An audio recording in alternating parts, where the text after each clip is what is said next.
ஒரு அட்டவணைக்குள்ளே கட்டுப்பட்டு தான் இருக்கணும். ஒருத்தட்ட போய் சிறுகதை எழுதி கொடுங்கன்னு கேட்டதுக்கு டைம் இல்லைன்னு நாவல் எழுதி கொடுத்துட்டார் ஒருத்தர். சிறுகதை எழுதி கொடுங்கன்னு கேட்டால் டைம் இல்லை, நாவல் எழுதி கொடுத்துருவாங்க. நாவல் எழுதுறது ரொம்ப சுலபமான ஒரு விஷயம். ஆனால் அந்த நாவலை இப்போ ரவி சொன்ன மாதிரி சுருக்கி அதை படமாக்குறதுக்கான ஒரு ஸ்க்ரீன் பிளே இருக்குது பார்த்தீங்களா, அதுதான் இதில் இருக்கிற சுவாரஸ்யமான ஒரு விஷயம். அதனால் மணி சார் வந்து எல்லாத்தையுமே ரொம்ப அமைதியாக, ஆனால் அவர் நினச்சதை வரவழைச்சிடுவார். செல்வராகவன் சார் வர வைப்பார், ஆனால் 2 நாள் ஆகும், 3 நாள் கூட ஆகும், சொல்ல முடியாது. அப்படி ஒரு காட்டு மிராண்டித்தனமான ஒரு, நான் சொல்ல காட்டு மிராண்டித்தனமானது அப்படி ஒரு வைப்ரண்ட்டான ஒரு வேலை இருக்கும். இவர் அதையே ரொம்ப அமைதியாக செய்வார். பட் அதே வேலையை தான் இவரும் வர வைப்பார். சார் படத்தில் வந்து சிஜியை தாண்டி இப்போது பார்த்தீங்கன்னா செட் ஒர்க் பயங்கரமாக இருந்தது, ரொம்ப ரியாலிஸ்டிக்காக இருந்தது. வெப்பன்ஸாக இருக்கட்டும், நீங்கள் போகிற இடங்களாக இருக்கட்டும், எல்லாமே. ஸோ தோட்டாதரணி சாரோட ஒர்க் பார்த்து நீங்கள்லாம் வியந்த ஒரு மொமெண்ட் ஷூட்டிங் ஸ்பாட்டில் எது சார்? அவரை பார்த்தோன்னே நான் காலில் விழுந்துருவேன். அது அப்படி ஒரு ஆரா அவருக்கு. அந்த மாதிரிலாம் ஒரு ஜீனியஸை வந்து பார்க்குறதே கஷ்டம். அண்ட் அவர் ரொம்ப எளிமையாக, ரொம்ப ஈஸியாக புரிய வைக்கிற மாதிரி தான் அந்த ஒரு செட் ஒர்க் இருக்கும். பட் டீட்டெயில்ஸ் பார்த்தீங்கன்னா அது எண்ணவே முடியாது, அவ்வளோ டீட்டெயில்ஸ் பண்ணியிருப்பார். ஏன்னா ப்ராப்பர் ரிசர்ச் பண்ணக்கூடிய சில குறைவான ஆர்ட் டைரக்டர்களில் வந்து அவர் வந்து முதன்மையாக இருக்கார் அப்படின்னு தான் நான் நினைப்பேன். ஸோ அந்த ஆராவே அப்படி இருக்கும். அவர்கிட்ட பேசினாலே வந்து நிறைய விஷயங்கள் நமக்கு தெரிய வரும். அண்ட் இது மேஜராக வந்து நிறைய லைவ் லொக்கேஷன்ஸில் பண்ணார் மணி சார். ஸோ ஆர்ட் ஒர்க் எங்கே தேவைப்பட்டதோ அங்கே மட்டும்தான் பண்ணார். அந்த தேவை வந்து ரொம்ப நியாயமாக இருக்கும், கரெக்டாக இருக்கும். கார்த்திக் சார், உங்களோட சினிமா பயணம் வந்து மணி சார் கூட வந்து ஸ்டார்ட் பண்ணியிருக்கீங்க. அவர் கூட ஒரு ஹீரோவாகவும் படம் பண்ணியிருக்கீங்க. இந்த படத்துலையும் வந்து இருந்திருக்கீங்க. இந்த படம் வந்து அவருடைய ஒரு ட்ரீம் ப்ராஜெக்ட் அப்படிங்கும் போது மற்ற படங்களுக்கும் இந்த படங்களுக்கும் அவருடைய ஒர்க் அப்படிங்கிறது வந்து ஏதாவது டிஃப்ரென்ஸ் இருந்துச்சா, இல்லை ஷூட்டிங் ஸ்பாட்டில் வந்து ரொம்ப ஸ்ட்ரிக்ட் மாஸ்டராக இருந்தாரா, எப்படி இருந்துச்சு அவருடைய ஒர்க்? இந்த படத்தில் மணி சார் அவ்வளோ காமாக இருந்தார், அவ்வளோ ஃபன்னாக இருந்தார், அவ்வளோ என்ஜாய் பண்ணார். மணி சார் வந்து ஷூட்டிங் முடிச்சிட்டோம்னா அவரோட ஒன்லைனர்ஸ் வந்து பயங்கரமாக இருக்கும். ரவியெல்லாம் மிரண்டுட்டாப்ல ஃபஸ்ட் டைம். ஏன்னா ரவிக்கு அந்த பழக்கம்னால இன்னும் மச்சி மணி சார் இப்படி அடிக்கிறாரு கமெண்ட்னு சொல்லுவாப்ல. பட் ஷூட்டிங் ஸ்பாட்டில் வந்து மணி சார் கமெண்ட்லாம் அடிக்க மாட்டார், சீரியஸாக அந்த ஒர்க்லேயே தான் இருப்பார். இந்த படத்தில் எனக்கு தெரிஞ்சு பயங்கர ஜாலியாக இருந்தார், அவ்வளோ என்ஜாய் பண்ணிட்டு இருந்தார் ஒவ்வொரு விஷயத்தையும். எல்லா ஆக்டர்ஸும் ப்ரிப்பேர்டாக இருந்தாங்க.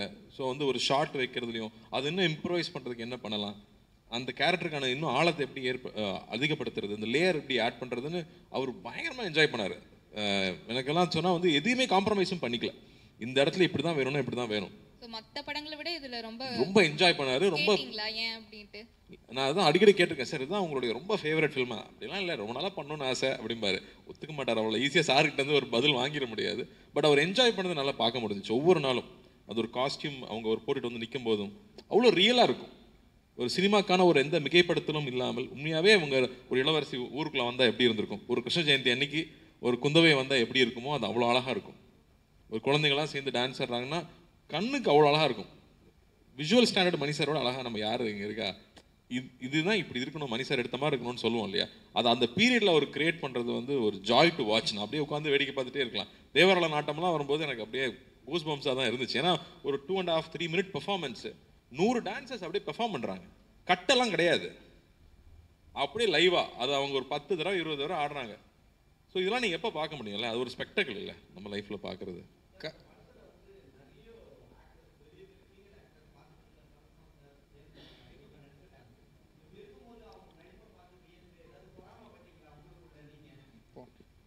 இல்லை, எனக்கு தெரிஞ்சு எல்லாத்துக்கும் நானே பதில் சொல்கிறேன், வேறு யாராவது பதில் நல்லா இருக்கும். நான் உண்மையாக சொல்லணும்னா எனக்கு என்ன ரொம்ப பிடிச்சதுன்னா ஒவ்வொரு ஷாட் முடியும் போதும் அங்கங்கே வந்து இன்புட் வந்துகிட்டே இருக்கும்.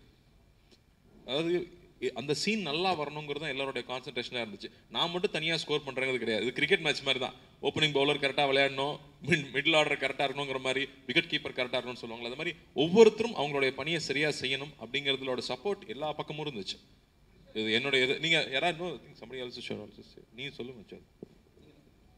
இல்லை, பொறாமன்னா வந்து கற்றுக்கிறது தான். அது வந்து ஜெயராம் சார் நடிக்கும் போது வந்து பார்த்துக்கிட்டே இருக்கலாம். சில ஷாட்லாம் ஜெயராம் சார் பண்ணி முடித்த உடனே ஒரு வியப்பான ஒரு ஷாட். அது என்னை பார்த்து நான் சேஃபாக இருக்கேன்னு தெரிஞ்சுக்கிற மாதிரி ஒரு ஷாட்டு. கட் சொன்னதுக்கப்புறம் கூட அவர் கை வந்து அப்படியே ஆடிட்டே இருந்தது.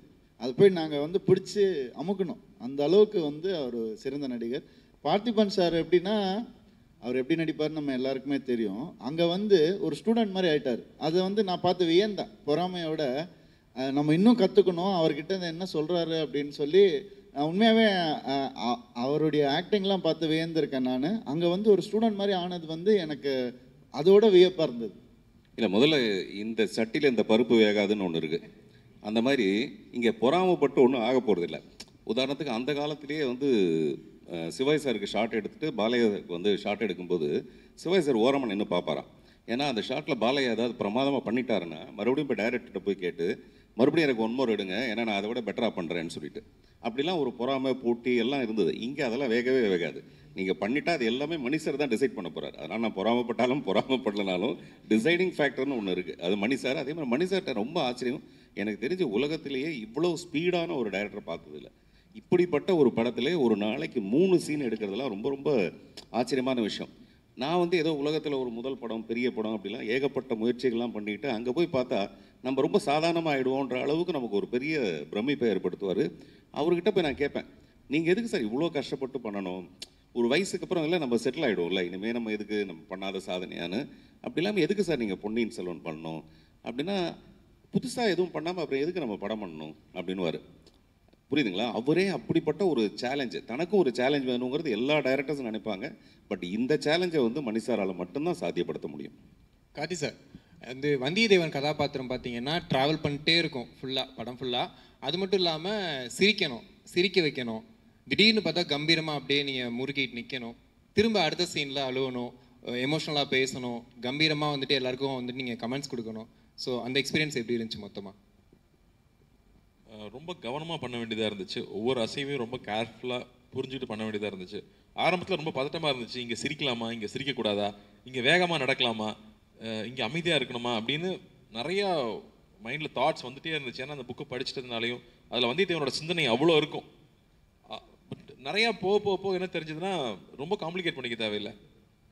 நம்ம அந்த கேரக்டரில் அந்த மனுஷர் அதை வடிவமைச்சிருக்கிற விதம், அதுக்கான ஷார்ட்ஸ் வரும்போது அந்த ஷார்ட்டுக்கு தேவையான விஷயம் பண்ணால் போதும் அப்படிங்கிறது மணி சார் நீட்டாக சிம்பிளிஃபை பண்ணி கொடுத்துட்டாரு. அப்போ அந்தந்த இடத்துக்கு மட்டும் பண்ணால் போதும். நான் இங்கிருந்தே 5வது சீனை பற்றி யோசிக்க தேவையில்லை. இங்கே இதை பண்ணிவிட்டு அங்கே என்ன பண்ண போகிறோன்னு யோசிக்காமல் அந்தந்த சீனில் என்னென்ன தேவையோ அதை சரியாக அங்கேருந்து பண்ணிட்டு போக and like any other film ஒரு 3 சீன் 4 சீன் பண்ணும்போது உங்களுக்கு கான்ஃபிடன்ஸ் இம்ப்ரூவ் ஆகிடும். அப்போ நீங்கள் இன்னும் அந்த கேரக்டராக மாறிட்டே இருப்பீங்க. அப்போ ரவி சொன்ன மாதிரி தான், அந்த எமோஷன் ஜாஸ்தி ஆகும்போது முக்கியமான இடங்களில் கட் சொன்னாலும் நம்ம மூவ் விட்டு வெளியே வர கொஞ்சம் டைம் ஆகும். ஸோ ஐ திங்க் அது ஒரு ஆக்டரோட ப்ராசஸ். அந்த ரொம்ப நாள் அந்த படம் எடுக்கிறதுல ஒரு அட்வான்டேஜ் என்ன இருக்குன்னா, நீங்கள் ரொம்பவுமே அந்த கதாபாத்திரமாக மாறிடுவீங்க. எனக்கு அந்த முதல் 2 படம் அந்த அனுபவம். ஃபர்ஸ்ட் படம் 2 வருஷம், அடுத்த படம் 3 வருஷம். அப்போது நீங்கள் தூங்கி எந்திரிச்சா கூட அதே கேரக்டராக இருப்பீங்க. அப்படி ஆகிடும். இல்லை என்ன தான் சொல்லி கொடுத்தா கூட இல்லை. கார்த்தி சார்ட்ட எனக்கு ரொம்ப பிடிச்ச விஷயம் அந்த கிரேசினஸ் இருக்குல்ல. ஒரு படத்துக்கும் ரொம்ப பிரமாதப்படுத்திட்டே இருக்கீங்க. சொல்லலாம் இல்லை சொல்லாமல் போகலாம், யாரெல்லாம் அழகாக சொல்லிக் கொடுக்கலாம். பட் அது உங்ககிட்ட இயல்பாகவே ரொம்ப அழகாக வருது. இந்த படத்துலையும் அந்த மாதிரியான அந்த ஒரு கிரேசி ரியாக்ஷன் இருக்குல்ல, அது சூப்பராக இருக்குது. 1000ல் ஒருவங்கள அந்த மாதிரி இருக்கும். இந்த படத்தில் அதை விட வேற ஒரு லெவலில் இருக்குது. கார்த்தி சார்,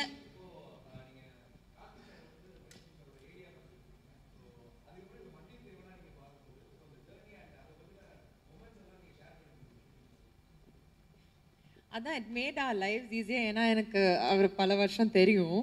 அண்ட் இன்ஃபேக்ட் அந்த சாங் பீச் சாங்கில் இவர் தான் எனக்கு பைக் சொல்லி கொடுத்தாரு அப்போது. ஸோ ஐ திங்க் ஏற்கனவே அந்த ஃப்ரெண்ட்ஷிப் இருக்கிறதுனால ஒரு மாதிரி அந்த chemistry we could work on. ஏன்னா it is a romantic track. ஆனால் அந்த ரொமான்ஸ் கூட இந்த படத்தில் எல்லாமே இருக்குல்ல, வார் அது இது. So to bring out that romance in a short restricted space, I was very comfortable already with him. And இவங்க சொன்ன மாதிரி டீம் ரொம்பவே எல்லாரும் we took inspiration and encouragement from each other.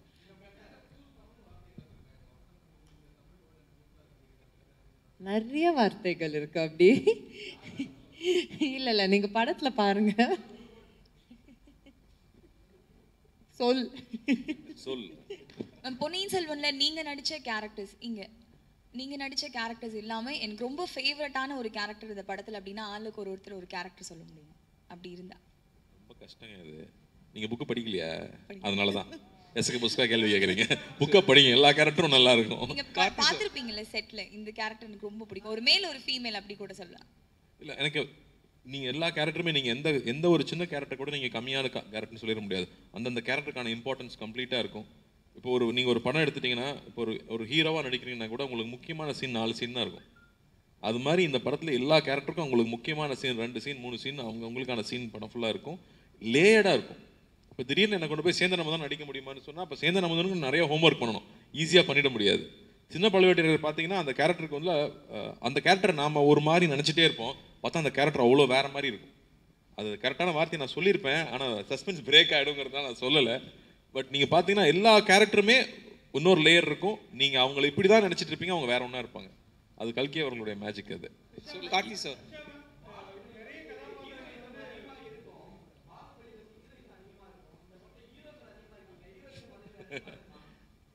Heroism குறைவில்லாமல் இருக்கும், ஆனால் ஓவராக இருக்காது.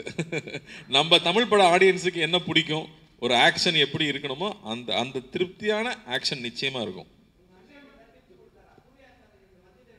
புதுசாவா? எதுக்கு? மணி சார் கொடுக்குற டிப்ஸ் விடுவா.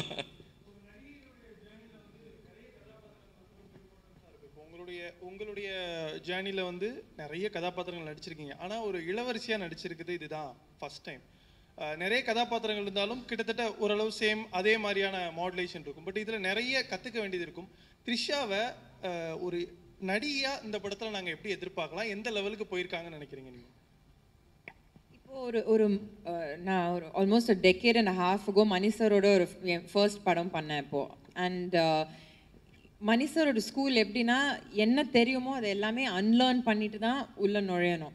அண்ட் ஏன்னா அவருக்கு ஒரு சர்டன் செந்தமிழாக இருக்கட்டும், ஆனால் அந்த ட்ராமாவுக்கு போகக்கூடாது, ஒரு மாதிரி நேச்சுரலாக இருக்கணும், ஆடியன்ஸ்க்கு புரியணும் நம்ம என்ன பண்ணுறது. ஏன்னா ரொம்ப அந்த செந்தமிழ் ட்ராமா அந்த இதில் போனால் புரியாது.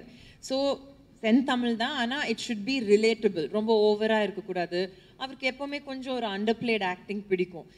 So that is I think Ponniyin Selvan பார்ப்பீங்க like how Mani sir visualises it. ஸோ நிறைய இருக்குது அவரோட செட் ஆஃப் இதுக்கு வரத்துக்கு you have to work with him. And அதுக்காக தான் நம்ம நிறைய ரீடிங்ஸ் அது இது பண்ணோம். So we had like sync on the set. உங்கள்கிட்ட புதுசாக நாங்கள் எதாவது எதிர்பார்க்கலாமா அந்த படத்தில்? பாருங்க, நீங்க சொல்லுங்க, பார்த்ததுக்கு அப்புறம் நீங்க தான் சொல்லணும். அது Karthi sir who killed Kattappa அப்படின்னு சொல்லி இருந்தது இல்லையா? ஹூ கில்ட் கட்டப்பான்னு சொல்லி. ஸோ அந்த மாதிரி ஹூ கில்ட் ஆதித்ய கரிகாலன் அப்படிங்கிற அந்த மிஸ்ட்ரி ரிவீல் ஆகுமா, இல்லை அது ஒரு சஸ்பென்ஸா செகண்ட் பார்ட் வரைக்கும் போகுமா? இதெல்லாம் இப்போ நீங்கள் கேட்கக்கூடாதுங்க. PS1 பற்றி பேசுவாங்க, PS2லாம் டைம் இருக்கு.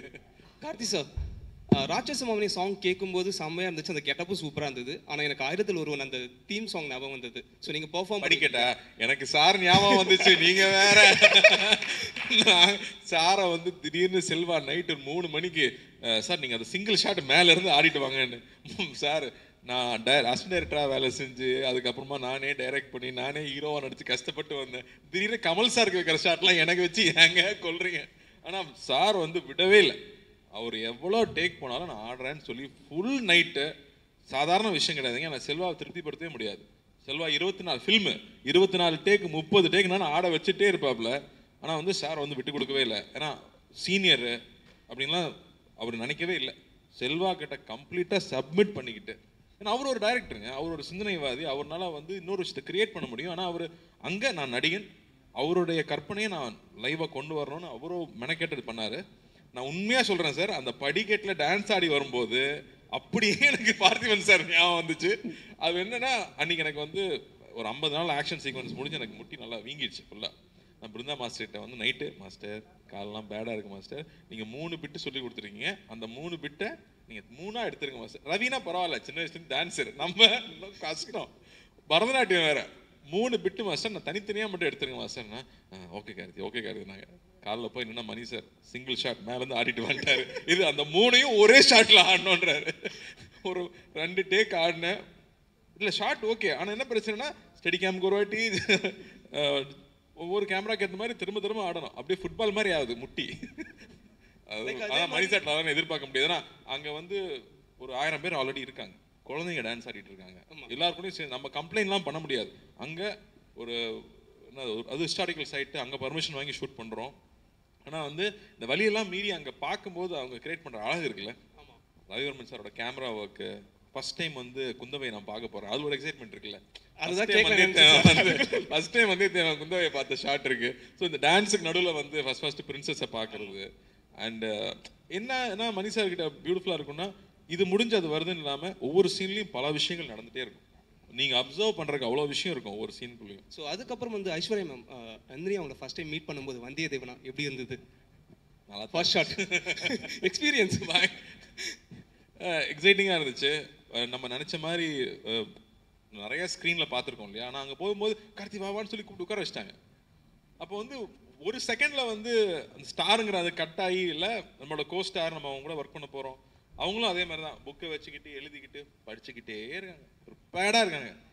ஏன்னா த்ரிஷா அதே மாதிரி தான். ஐ திங்க் எல்லா டயலாகும் ஷி வாஸ் ப்ரிப்பேர்ட். திடீர்னு எங்கள் 2 பேரும் கொண்டு போய் தீவில் நிற்க வச்சு 2 பேர் நடிங்கன்றுவாங்க, ஒரே ஷாட் போயிட்டே இருக்கும். அப்படிங்கும்போது you have to do it. And அவங்க வந்து டான்ஸர் வேறு இல்லையா, ஐஸ்வர்யா டான்ஸும் போது அவங்க நடந்து வரதே அழகாக இருக்கும். அவங்க தன்னை கேரி பண்ணிக்கிற ஸ்டைல் இருக்குல்ல, நந்தினியை கேரி பண்ணிக்கிற ஸ்டைல், பெரிய அசைவு இருக்காது, இப்படி மெதுவாக இப்படி பார்த்துட்டு இப்படி பார்ப்பாங்க, அவ்வளோதான் நம்ம க்ளோஸ். அதை மீறி நடிக்கணும், யோசிச்சு பாருங்க. சார் பார்த்திபன் சார், சார் இங்கே சார் சார் ஆஸ் அ டேரக்டராக உங்ககிட்ட ஒரு விஷயம் கேட்கலாம் சார். மணி சார் வந்து டெக்னீஷியன்ஸ் நிறைய விஷயங்கள் பேசினாலும் கூட டெக்னீஷியன்ஸாக ஹேண்டில் பண்ண விஷயம், லைக் எடிட்டராக இருக்கட்டும், கேமராமேனாக இருக்கட்டும், ஸ்டண்ட் கோரியோகிராஃபர் எல்லாரும் சரி, அண்ட் ஆல்சோ ரஹ்மான் சாரோட காம்பினேஷனில் ஒரு 30 years ஆஃப் லெகசி, இந்த விஷயங்கள்லாம் ஹேண்டில் பண்ண விஷயம் நீங்கள் ஆஸ் அ டேரக்டர் என்ன சொல்ல விரும்புறீங்க? டெக்னீஷியன்ஸை விட்ருவோம். அப்புறம் மணி சார் வந்து மனிதாபிமானமே இல்லாமல் நடத்துவார் நடிகர்கள்னு சொல்லலாம். இப்போ அவர் சொன்னார்ல, மேலேருந்து இறங்கி வர்றது அவ்வளோ பெரிய கஷ்டமாக இருந்தது, இருந்தால் கூட அந்த சாங்கை ஒரே ஷாட்டில் தான் எடுத்தாகணும்.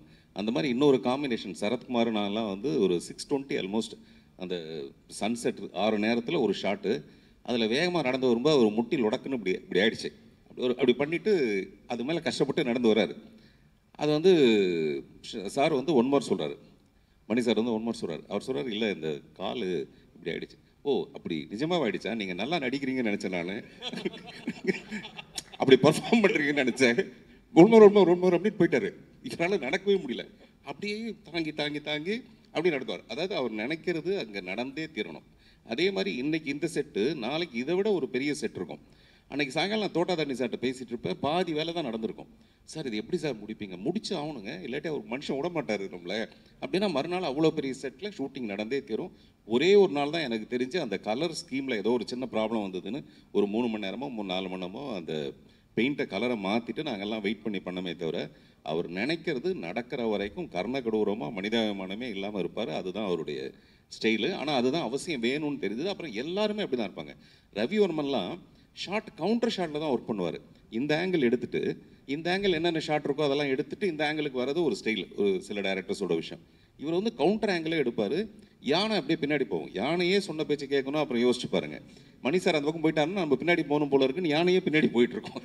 அப்படி யானை குதிரை உட்பட எல்லாமே அவர் சொல்கிறது கேட்குற அளவுக்கு தான் அவர் வச்சுருந்தாரு. அதுதான் நான் அங்கே பிரமிப்பாக பார்த்தது. அவரை மீறி ஒருத்தர் அதை பண்ண முடியாதுங்கிறது எனக்கு தெரிஞ்சது. ரவி தான் சொல்லுவாப்ல, தாய்லாண்டில் வந்து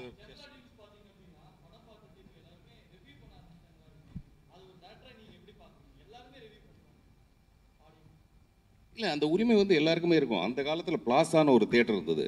நான் வந்து அந்த 65 பைசா டிக்கெட்டில் தான் எங்கள் அம்மா நிற்க வைப்பாங்க. நாங்கள் கஷ்டப்பட்டு 6 மணி ஷோக்கு 3 மணிலேருந்து நிற்க வச்சுருப்பாங்க. அவன் படம் பார்த்துட்டு வெளியில் வர பாருங்க, அவன் படம் பயங்கர கடுப்பாக இருக்கும். அவனால் அந்த படம் பிடிக்காம வந்து க்யூவில் நிற்கிறான் பாருங்க, அவனை தலையில் தட்டி போடா வீட்டுக்கு போடா அப்படின்னு விரட்டுவானுங்க. எனக்கு நான் வந்து நிறைய ஜெய்சங்கர் படம் பார்ப்பேன். அது நல்லா இருந்தாலும் நல்லா இல்லாட்டியும் நான் வந்து ஜெய்சங்கர் படம் வாரம் வரும், வாரம் நானும் போவேன் அந்த மாதிரி. அப்போது நமக்கு எப்படியாவது படம் பார்க்கணும். ஆனால் அவன் வந்து படம் பார்க்க உள்ளே அனுப்ப மாட்டான். போடா வெளியில் போடா அப்படின்னு அவ்வளோ கடுப்பில். இது ஒரு வகையான விமர்சனம் தானே. படம் பார்த்தவனுக்கு உரிமை இருக்குது, அந்த படத்தை பற்றி அவங்க என்ன வேணாலும் விமர்சனம் பண்ணலாம்.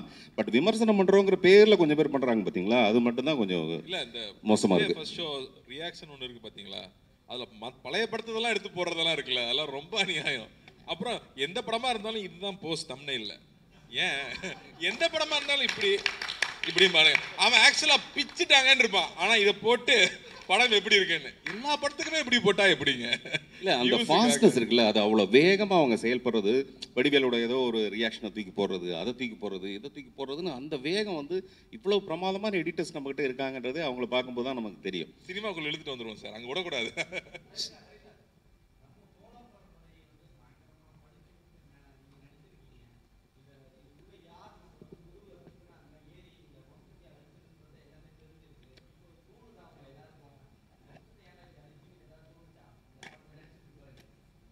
இல்லை சார், ஹிஸ்ட்ரியை மாற்ற முடியாது, அது எப்போவுமே ஒரு மிஸ்ட்ரி தான்.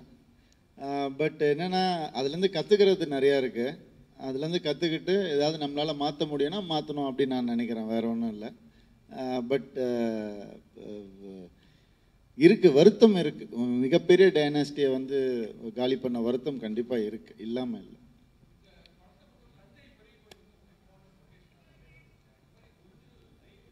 Yes, captain of the ship is here. Mani sir will join us. Please welcome sir.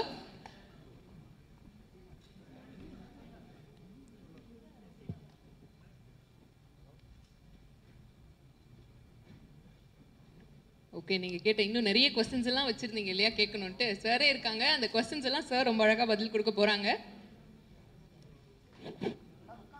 Welcome sir, welcome.